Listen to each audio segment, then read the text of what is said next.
All right, welcome to The Explainer. Today, we're going to tackle something that can literally make or break a home sale: staging. We're diving into all the different strategies, from filling an empty house with actual furniture to using, virtual reality, to figure out how it all works and, more importantly, why it matters so much. So let's start with the big question, right? How do you sell a feeling instead of just a house? I mean, you're not just selling drywall and floorboards. You're trying to sell someone a potential future, a whole lifestyle, that feeling of home. So how on earth do you get a buyer to actually feel that connection when they walk in? Well, a huge piece of that puzzle comes down to this one number: 82%. Seriously, this little statistic from the National Association of Realtors, it basically unlocks the entire psychology of a home buyer. So what's so special about 82%? It means that an overwhelming majority of us, yeah, you and me included, we just can't easily picture our own lives in a totally blank or, a super cluttered space. So staging isn't just about making a house look pretty. It's a really strategic tool that's designed to help buyers bridge that gap in their imagination. Okay, so let's dive into the first type. We'll start with what's probably the biggest challenge: a totally empty home. This is where you need what's called the blank canvas solution. And that solution is called vacant staging. It's pretty much what it sounds like. You're bringing in furniture, art, decor, the whole shebang to completely transform an empty property from scratch. And the goal here, it's not just to fill up the space. It's about defining what each room is for and showing buyers what's truly possible there. And believe me, the difference in how people see the space is just dramatic. Think about it. An empty room? It feels cold, right? Buyers get totally confused about scale. Like, is my couch even going to fit in here? And suddenly, every little scuff on the wall looks like a massive flaw. But a staged room, it defines the space, it makes it feel comfortable, and it gives people something to aspire to. That's how you turn a plain old box into a home. Okay, but what happens when the sellers are actually still living there? You can't just clear everything out. That calls for a completely different approach, what we call the real-life enhancement. And this is called occupied staging. Now, this isn't about starting from a blank slate. A better way to think about it is like a strategic edit.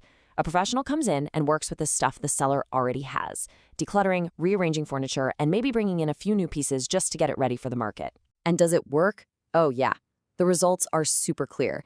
Get this, over 80% of buyers' agents agree that this kind of staging is just incredibly effective.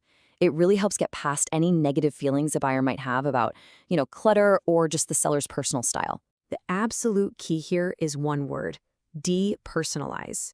You've got to remove the seller's specific story, the family photos on the fridge, the quirky collections. When you do that, you give buyers the mental breathing room they need to picture their own story happening in that house. It has to be about their future, not your present. All right. But what if you don't have the budget or even the desire to stage the entire house? That's totally fair.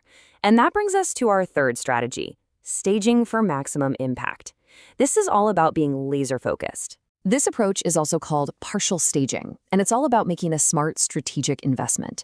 See, real estate agents will tell you again and again that buyers are most influenced by what they call the power trio of rooms. First, the living room, that's where they imagine having friends over. Second, the primary bedroom, their private sanctuary. And third, the kitchen, which is, of course, the real heart of any home. Now here's the genius of it. By getting just these key rooms perfect, you create something called an emotional anchor. So even if the other bedrooms are empty or the basement is a little less polished, the buyer's entire feeling about the house is anchored to that amazing first impression they got from those critical spaces. It's a really powerful psychological shortcut. Okay, let's switch gears and talk about our last type of staging.